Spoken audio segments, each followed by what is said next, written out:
dari zaman dulu, pengikut Yesus itu selalu ada dua macam. Kerumunan orang banyak sama murid. Ada orang datang kepada Yesus hanya untuk mendapatkan dari Yesus, tapi tidak mau hidupnya dipakai dan diutus. Jadi kalau saudara jenis yang itu, saudara salah ikut camp. Sorry, baru kasih tahu sekarang. Camp ini bukan buat jenis orang yang datang, ya cuma mau tahu aja. Karena judulnya aja udah apostelo, artinya orang yang diutus, send out. These people, orang-orang kayak begini, ya they go to heaven ya, tapi nggak dipakai sama Tuhan. Yesus itu selalu memisahkan orang banyak dari muridnya. Ya, kenapa saudara? Karena orang banyak itu mengganggu dia. Karena kadang-kadang mengacaukan itu saudara. Jadi saudara hari ini saudara, saya mau saudara yang di sini yang benar dengar firman itu saudara yang memang mau jadi murid. Jadi murid itu apa saudara? Muridnya Yesus. Jadi muridnya Yesus itu seperti apa sih? Mau jadi seperti Yesus. Mau jadi seperti Yesus itu gimana sih? Memberikan hidupnya kepada orang banyak. Tidak mencari kepentingan diri sendiri. Tapi memenuhi kehendak Bapa di surga. Kan itu murid. Murid menjadi sama dengan gurunya. Kenapa banyak gereja, tapi nggak banyak pekerjaan Tuhan? Karena bukan murid. Matius 5 yang pertama, ketika Yesus melihat orang banyak itu, naiklah ia ke atas bukit, dan setelah ia duduk, datanglah murid-muridnya kepadanya. Maka Yesus mulai berbicara dengan mereka, katanya, saudara lihat nggak saudara? Yesus naik ke atas bukit, dan ketika murid-muridnya datang, Yesus mulai ngomong. Jadi sebenarnya yang diajarin Yesus, itu bukan orang banyak, tapi muridnya. Dia ajarin muridnya di depan orang banyak. Tapi sebenarnya tujuan dia muridnya. Maka dia hanya nunggu muridnya datang, dia baru mau mulai buka mulutnya. Dan Yesus mencari murid, dia nggak perlu orang banyak. Majority doesn't mean you're dominion. Mayoritas bukan sudah dominan, but one man with God is dominion. Orang yang tahu bagaimana cara hidupnya dipakai oleh Tuhan. Yesus bilang, kalau kamu mau bangun, kamu hitung dulu harganya. Jangan bangun setengah nggak jadi, mau balik juga nggak bisa. It's not easy loh saudara. Karena kita ini spiritual warfare. Call, prepare, send. You have to be called. Sebenarnya semua anak Tuhan yang bertobat itu dipanggil. Tapi sedikit yang dipilih. Nah, kalau saudara hidupnya sembarangan terus saudara Tuhan pakai, nanti ngerusak orang banyak. Saya 21 tahun bertobat. Akhir baru. I give everything to Jesus. Pikirannya cuma visi, mimpi, itu aja pikirannya. Ikut Tuhan nggak mikir. Visinya ya ke dunia. Tuhan nunjuknya ke Serang. Sudah lihat nggak tayangan kita punya itu? Waduh, saya sampai ke titik pakar bawah itu. Saya tuh mau nangis, saudara. Because Karyanto, Joeng, Salim, saya tidak akan pernah selesai finish the race. We don't have time for that. This button has to be given. Pastor yang tidak ingin orang lain melayani cuma dia sendiri. One man show itu bodoh, saudara. Karena nggak ngerti konsep the kingdom of God. It's always for the next generation. You are our sons and daughters. Kalau nggak kalian, siapa lagi yang berdiri buat rumah ini? Kita nggak akan bisa melayani selamanya. Kita akan lihat dari surga. Alkitab bilang, begitu banyak saksi seperti awan dari surga. Itu orang yang kudus yang terlihat. Come on. Banyak orang bahkan saya belum lihat. Muka-muka saya nggak pernah lihat. They will come. Dia bilang gini, saudara. So that they may tell their children, and their children, and their children's children, and their children to another generation. We will not hide his goodness from children, but will tell them to the coming generation, the glorious deal of the Lord and his might, to the wonders of his name.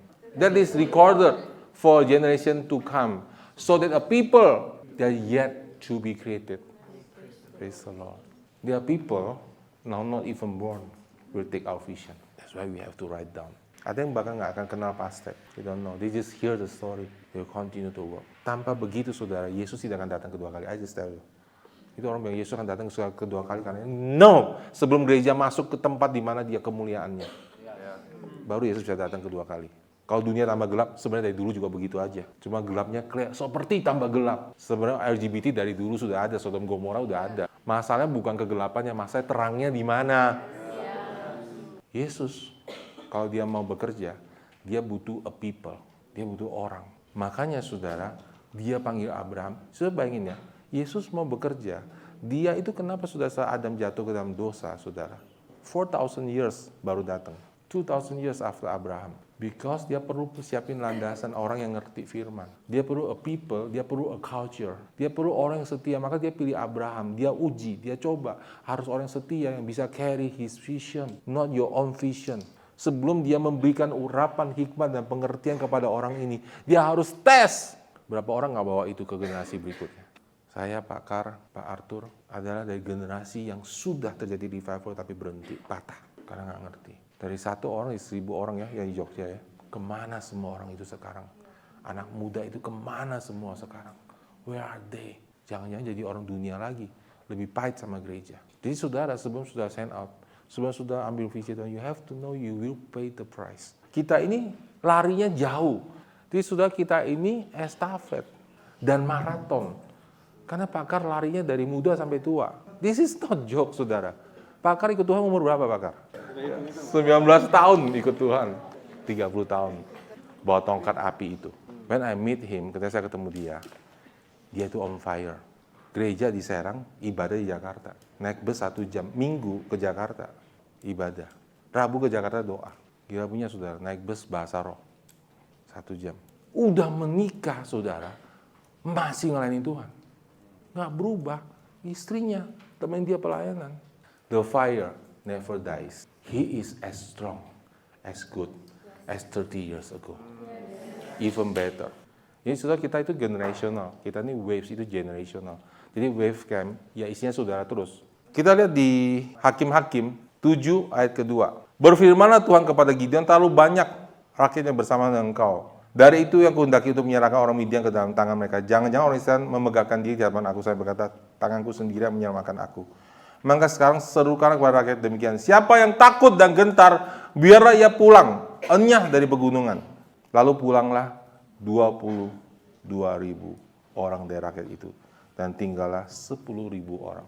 Banyak loh yang pulang. Saudara harus tahu, kalau Tuhan kasih saudara mimpi, Tuhan pasti kasih yang impossible. Karena kalau itu impossible, baru kamu tahu itu Tuhan.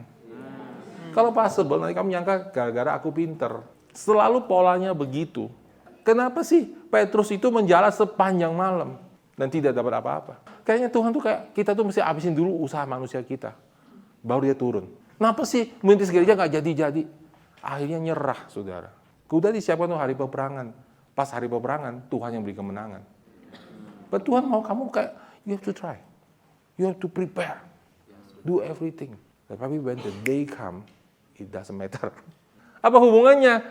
Petrus semalam-malaman nyebar tebar jala sama Yesus bilang, sebarkan jalamu langsung dapat. Kalau gitu tahu semalam, nggak usah aja. Saya tebar jala, betul nggak? Tapi kalau tadi malam dia tidak tebar jala, dia tidak akan ketemu Yesus. Kalaupun dia ketemu Yesus, dia nggak akan dengerin firman-Nya Yesus. Karena dia udah capek, udah nggak putus asa, dia baru dengerin Yesus. Kalau tadi malam dia nggak tebar jala, mungkin hari ini dia mau tebar jala, dia nggak siap dengerin Yesus. Kenapa saya dulu nggak bertobat? Ya karena kamu nggak siap. Kalau hari itu Yesus datang, kamu nggak siap.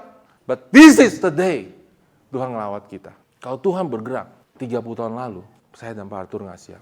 But now, this is the day for us. This is the day our promises. But we have to stand strong.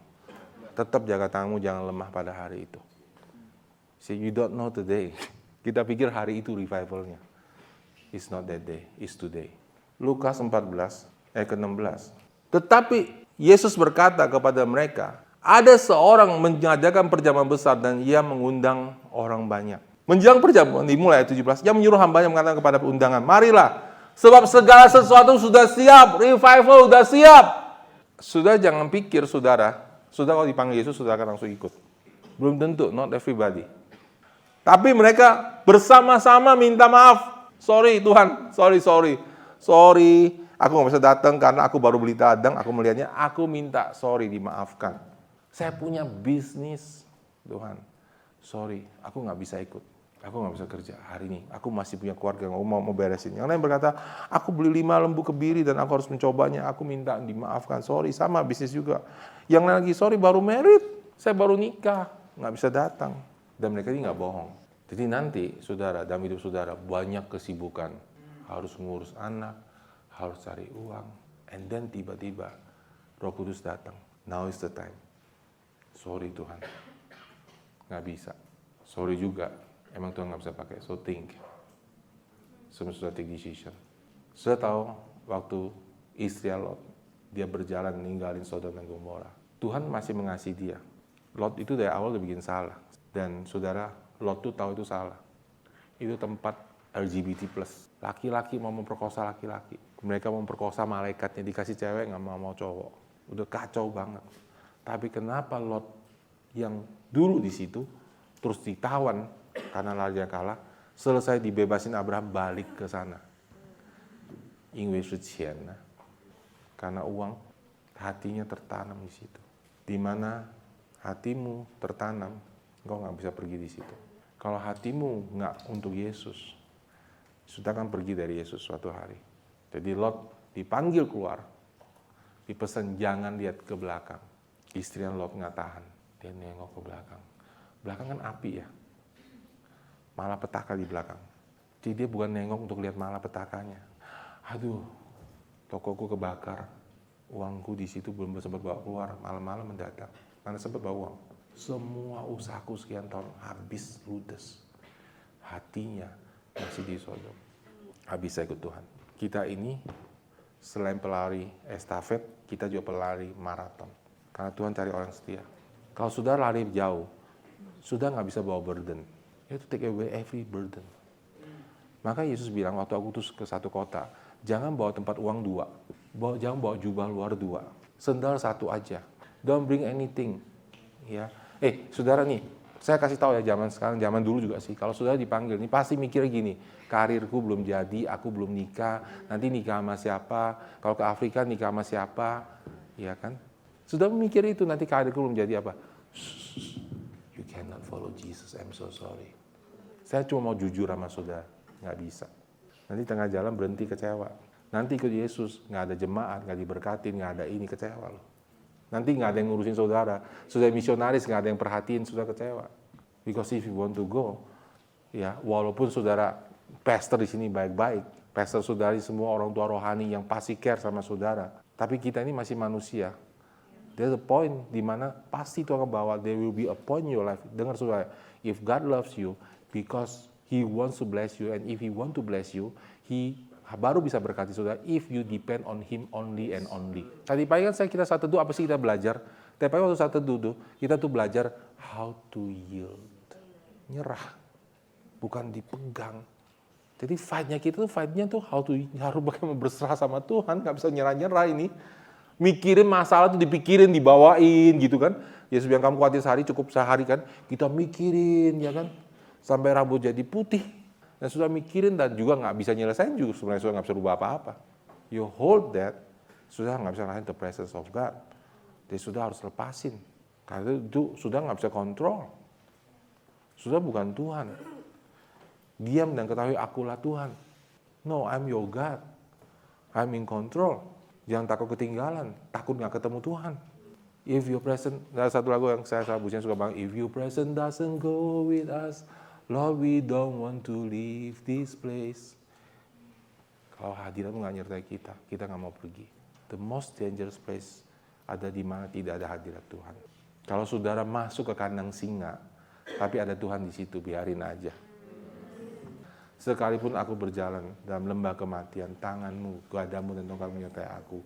Engkau menyediakan aku makanan di hadapan lawanku. Tambah kenyang, saudara. Jadi saudara kalau pergi saudara nggak bisa lepasin itu. You cannot. Saya ini masih manusia loh, saudara. Saya mikir. Karena saya kan ngelihat bahwa ekonomi itu terus-menerus nggak stabil, saudara. Dulu nggak pernah begini, saudara. Goncangnya kayak begini, terus-menerus. Dari harga minyak lah, terus saya itu krisis. Kalau Taiwan terjadi sesuatu, saudara kalau bisa pulang kan? Pulang, saya pasti kayak saudara pulang, Weijia. Tapi kalau sampai ke kunci nggak bisa pulang gimana? Kalau sampai nggak bisa pulang, sekali yang injilnya orang situ biar bertobat semua. Revival di situ. Because in the darkest hours, the light shines. Waktu orang khawatir semua, itu waktu terbaik buat kita beritakan Injil. Orang-orang takut semua, itu paling baik. Tapi kita juga ikut takut, kenapa saudara? Karena kita nggak lepasin semuanya, ngerti nggak saudara? Kita masih mempertahankan nyawa kita. Barang siapa mempertahankan nyawanya, ia akan kehilangan nyawanya. Yang siapa kehilangan nyawanya karena aku, ia akan mendapatkan nyawanya. You cannot hold your life. You life sama saya punya hidup. Waktu itu kita udah kasih ke Jesus, baru bisa. Jadi saya bilang, Tuhan, aduh ini banyak sekali, Bo. Tenang sebentar aja, biar aku bisa cari uang sebentar aja. Ini baru kita pelayanan. Tuhan bilang, Steph, kalau kamu masih mikir begitu, kamu nggak bisa ngeliat revival. If your heart is still there, you cannot see revival. Ini bukan masalah nggak boleh punya uang ya. Ini masalah cinta uang, bergantung sama uang. Kalau kamu masih ada syarat untuk ikut Tuhan, nanti kalau gimana nanti, saudara nggak bisa ikut Tuhan. Jangan deh diutus. Nanti tengah jalan pusing, saudara. Jadi pertama, calling itu penting banget, saudara. Saya calling itu membuat hidup kita tuh puas. Saya Busian beberapa waktu lalu ketemu sama orang, bagus banget, saudara. Di sini seorang hamba Tuhan yang udah usianya lanjut dan sudah melayani Tuhan, saudara, lama sekali. Dia bilang begini, saudara, tragedi terbesar dalam hidup bukan kematian, tapi hidup tanpa tujuan. Sudah nggak punya harga kalau hidup nggak punya tujuan. Sudah cari makan, kera juga makin cari makan. Sudah kerja, kerbau juga kerja. Terus beda sudah sama dia apa? Dia nggak punya tujuan, dia cuma hidup menurut nalurinya aja. Tapi kita di-create in the image of God. Kita punya choice. Kita punya tujuan, kita punya dream, kita punya vision. Kegagalan terbesar dalam hidup katanya adalah sukses tapi dalam tugas yang salah. Wow. Sukses nih jadi businessman, tapi padahal bukan itu panggilannya. Saudara, kalau bicara uang, I'll tell you the truth ya sekarang ya. I'll tell you the truth. Sudah bisa nggak ikut Tuhan tetap kaya. Dan sudah bisa tidak masuk panggilan hidup saudara, sudah tetap jadi orang Kristen, sampai hidup saudara masuk ke surga dan tetap kaya. You can. Dan kalau saudara puas, you cannot. Bisa masuk surga? Bisa. Bisa nggak banyak Tuhan? No. Nggak bisa. Hidup-hidupmu sendiri aja. Hidup-hidupmu sendiri, jangan hidup untuk orang lain. Kesalahan terbesar hidup adalah sibuk tapi tidak efektif. Apa juga mau dilayani. Nggak tahu panggilannya. Karena itu tantangan terbesar dalam hidup adalah mengetahui apa yang harus kita lakukan. Kalau saudara mau hidup fulfill your destiny, ini tempatnya. Tapi kalau saudara mau hidup fulfill, punya kantong saudara, ini bukan tempatnya. Bukan camp ini. Camp lain banyak. Orang lain banyak bikin camp. Cuma basa-basi, ini udah selesai pulang. Di sini enggak. Banyak tempat ibadah kalau sudah datang hari Minggu, oke. Melayani udah oke. Di sini enggak. Kalau sudah melayani di depan, dipertahankan. Di sini enggak. Kita nggak pertahankan sudah punya skill, tapi nggak punya karakter. Sorry to say, salah tempatnya. Kita ini gereja yang ngerti visi, panggilan, dan punya discipleship. Kalau sudah mau keliling gereja, bukan ini tempatnya. Kalau sudah mulai terkenal, bukan ini tempatnya. Karena kita nggak lagi play game. Kita lagi nggak cari perkenanan manusia. Kita mencari perkenanan Tuhan. Sebodoh amat sampai akhir hidup saya orang nggak kenal. Saya mah sebodoh banget, saudara. Apa urusannya? Saya terkenal sama upah saya di surga. Nggak make sense. Yang penting saya dikenal Allah. Yang penting dalam nama Yesus setan keluar. Orang tahu nggak tahu nggak ada urusannya. Yesus nggak cari popularitas loh, saudara. Dia ngumpet, saudara. Tapi orang nyari dia karena he healed the sick. So this is ini yang akan saudara face, saudara, kalau sudah ikut Tuhan.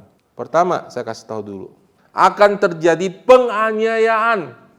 Do you know the best ingredient for revival?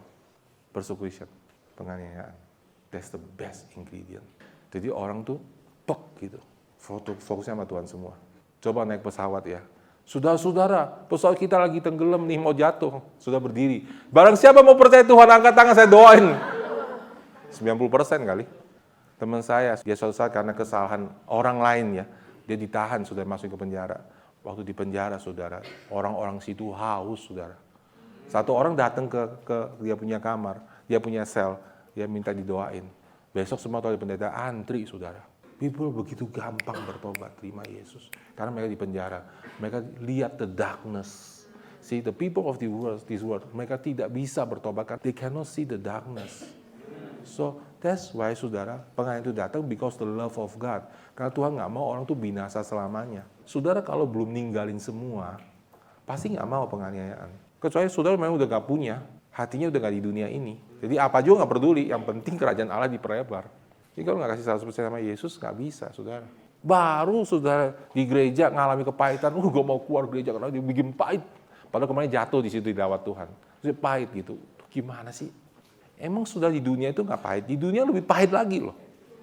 Cuma di situ kepahitan itu jadi kebenaran, jadi saudara nggak apa-apa. Kalau di gereja nggak boleh, harus penuh kasih. Saudara nggak mau terima. Tapi di dunia, sudah dimaki-maki. Terus kenapa di rumah Tuhan digesek sedikit terus keluar? Padahal yang memanggil saya adalah Tuhan sendiri. Tidak satu orang pun bisa datang padaku jika apa-apaku dia narik. Sudah nggak bisa hari duduk di sini kalau bukan karena Bapak Yesus narik saudara. Kebutuhan hidup. Ada orang datang pada Yesus, Tuhan, aku akan melayani Engkau kalau Bapakku sudah dikuburkan. Karena dia anak pertama zaman itu. Kalau anak pertama dia harus kuburin bapaknya supaya dapat warisan 2 kali lipat. Tuhan bilang, sorry nggak bisa. Biar orang mati kuburin orang mati. Itu urusan orang mati. Menjadi kaya itu bukan urusan kita. Menjadi kaya itu bukan bagian kita. Kita ngejarnya tuh surgawi, kekayaan di surga. Musa apa yang kurang kaya, saudara? Anak raja. Tapi dia bilang, Alkitab bilang, dia memandang itu sebuah kehinaan. Kekayaan di Mesir dibanding kekayaan yang Kristus berikan kepada dia. Dia tinggalin semuanya. Jadi apa itu murid, saudara?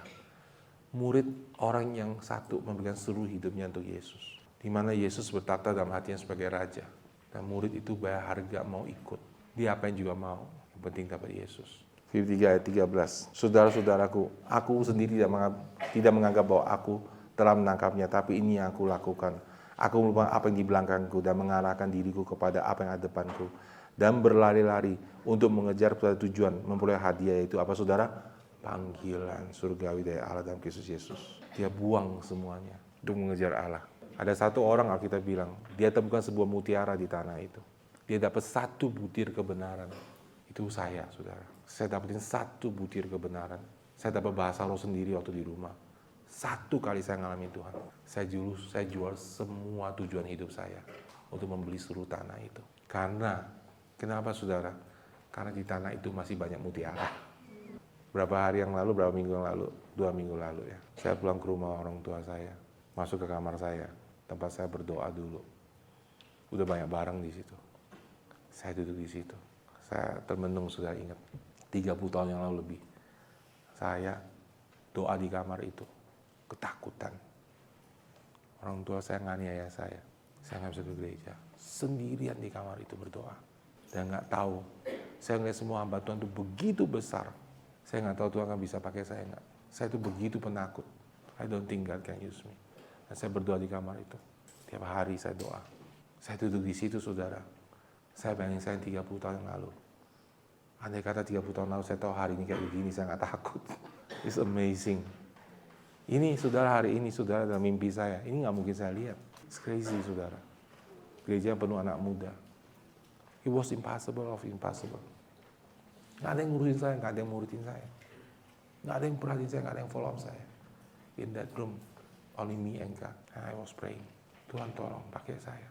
If I can see the dream come true, you also can.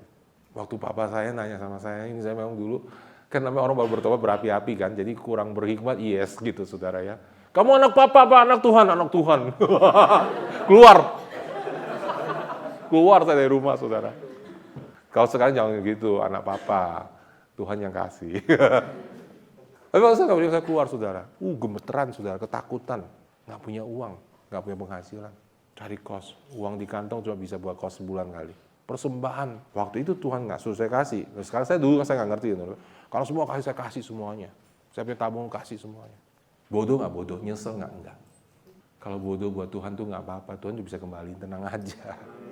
Yang punya duit kan dia. Yang kasih uang bilang dia bodoh, itu yang bodoh, nggak tahu Tuhan tuh berkuasa. Lu percaya Tuhan nggak sih sebenarnya? Gitu aja deh, back to the point. Tuhan kamu hidup nggak sih? Kalau ini papa saya, Bapak Karyanto ini papa saya, ya kan? Dia kasih saya uang, saya salah pakai gitu, kan dia bisa kasih lagi. Kita ini berbapak, bapak kita itu Allah.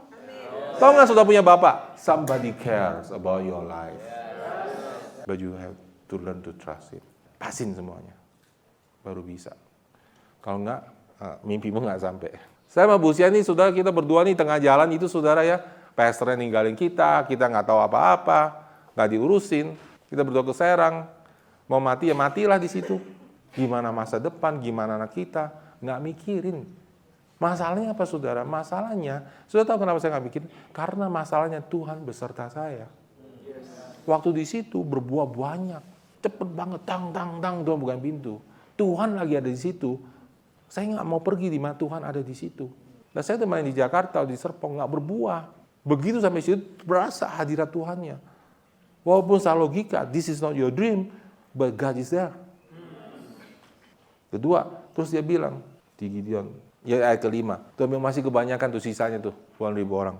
Terus bilang, lalu Gideon menyuruh rakyat itu turun minum air dan berfirmanlah Tuhan, barang siapa menghirup air dengan lidah seperti anjing menjilat harus kau kumpul sendiri, dan juga dengan semua orang yang berlutut untuk minum. Jadi mereka tuh kehausan nih saudara, tentara itu. Jadi sorti pertama saudara, kalau saudara punya apapun, dengar saudara, kalau saudara punya apapun dalam hidupmu, apapun yang lebih besar daripada Tuhan, you cannot follow Jesus. Itu mesti dibuang. Kalau enggak yang ditembak sama iblis itu. Yang kedua, saudara, sudah mereka kering nih, saudara. Tuhan bilang, suruh mereka minum. Nah, udah haus kan, nggak bisa kontrol, saudara. Langsung minum, saudara, pakai lidah kayak anjing. Tapi ada 300 orang pegang tombak, minum pakai tangan. Tapi yang lainnya enggak. Waktu tekanan datang, karakternya buyar. Nggak ikutin panggilan lagi. Tuhan nggak pakai, go. Nanti revival repot ada orang kayak gini. Nanti semua ikutin dia minum kayak anjing. Go, please pulang, nggak pakai. So konsistensi dalam tekanan. Nanti Tuhan akan uji saudara dari situ. Siapa yang terus bertahan, stabil, konsisten terus. Stabil itu nggak berarti saya nggak punya begininya ya doanya ya saudara ya. But means aku nggak berhenti ngejar panggilan Tuhan. Jangan karena putus cinta udah keluar dari panggilan Tuhan, nggak bisa itu. Kamu nggak bisa nih, nggak punya endurance in your fight. So the last one, dengan 300 orang, Tuhan nggak butuh orang banyak. Tuhan cari orang percaya sama dia. It's not how many we are, it's how much we trust Him.